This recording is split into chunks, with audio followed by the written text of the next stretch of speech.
There's a number that gets repeated so often, it's basically become financial wallpaper. $10,000 a month. People treat it like a wall, something you either haven't broken through or something you have, with nothing in between. Here's the uncomfortable part. Almost nobody starting from zero actually starts at zero. You already have something worth money, and most people spend years not noticing it because it doesn't look like a business. It looks like a skill you're bored of, a problem you've quietly solved for yourself, or knowledge you assume everyone already has. Today I'm going to walk through what actually gets someone from nothing to 5 figures a month, without the fantasy version of this story. No overnight wins, no secret platform, no trick, just the real mechanics, the real timeline, and the exact point where most people quit right before it would have worked. If you've ever felt like everyone else got a head start you didn't get, stick around, because that head start is mostly a myth, and I'll show you why.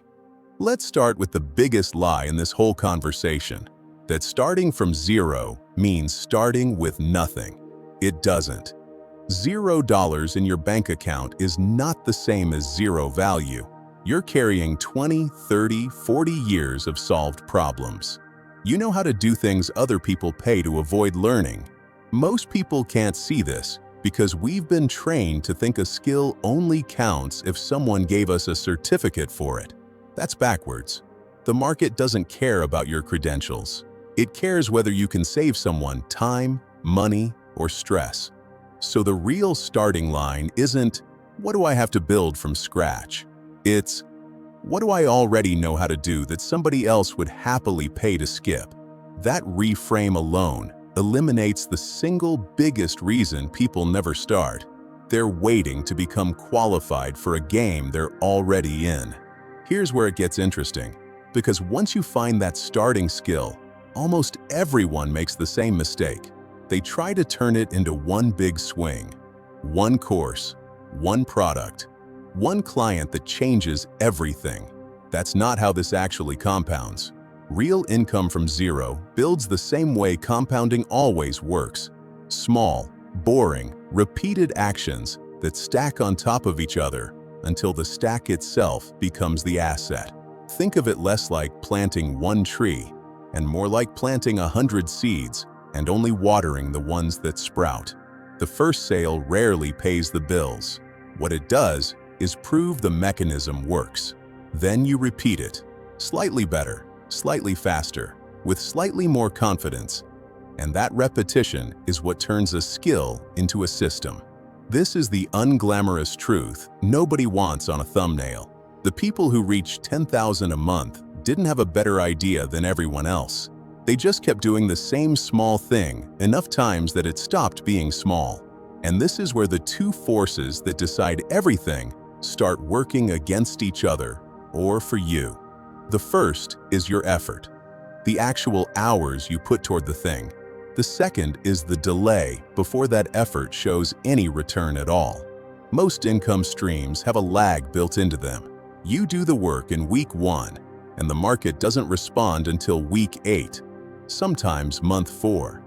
That gap is where almost everyone gives up, not because the plan failed, but because nothing visible happened yet. The people who make it past 10,000 a month aren't smarter or luckier. They're the ones who kept showing up during the part where it looked like nothing was working, because they understood that silence isn't the same as failure. It's just the lag catching up to the effort. So you've got the raw material, and you've got the compounding pattern, small repeated actions instead of one big swing. But there's a specific point where this stalls out for almost everyone, a very predictable wall people hit right before the momentum kicks in.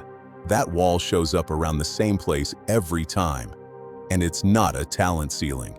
It's a math problem disguised as a motivation problem. Here's what actually happens. In the early stage, your income is tied directly to your hours. You trade time for money, one client, one sale, one gig at a time. That works, but it caps out fast because you only have so many hours. The plateau hits right when someone realizes they've maxed out their personal capacity and assumes the only answer is working more hours, which is exactly backwards. The real unlock isn't adding more hours. It's removing yourself from needing to be present for every single dollar that comes in. That's the actual difference between someone stuck at $2,000 a month and someone who breaks past 10. Not effort, structure. This is also the point where most people quit, and it makes sense why. The plateau feels like proof the whole thing doesn't work, right when it's actually proof you've outgrown the first version of it. If you're trading hours for dollars and you hit a ceiling, that's not a sign to push harder inside the same structure. It's a sign to change what you're selling. Instead of selling your time directly, you start selling the output of your time, something repeatable that doesn't require you to personally show up every time it earns money. A guide instead of a one-on-one call, a template instead of custom work, a process instead of a favor. Same underlying skill, completely different ceiling. So here's the actual system, stripped of the fantasy. Step 1. Find the thing you already know that saves someone else time or stress, and sell a small, cheap, low-risk version of it first. Not because it's the final product, but because it proves the mechanism and gets you real feedback instead of guesses. Step 2. Repeat that small offer relentlessly for longer than feels comfortable, because the lag between effort and result is longer than anyone tells you. And quitting during the lag is the single most common reason people never get past this stage. Step 3. Once you've proven people will pay, package your effort into something that doesn't need you standing there every single time. This is the step that actually breaks the income ceiling, because it separates your income from your hours. Step 4. Reinvest the early money back into the parts of the system that are working, not into new ideas that feel exciting.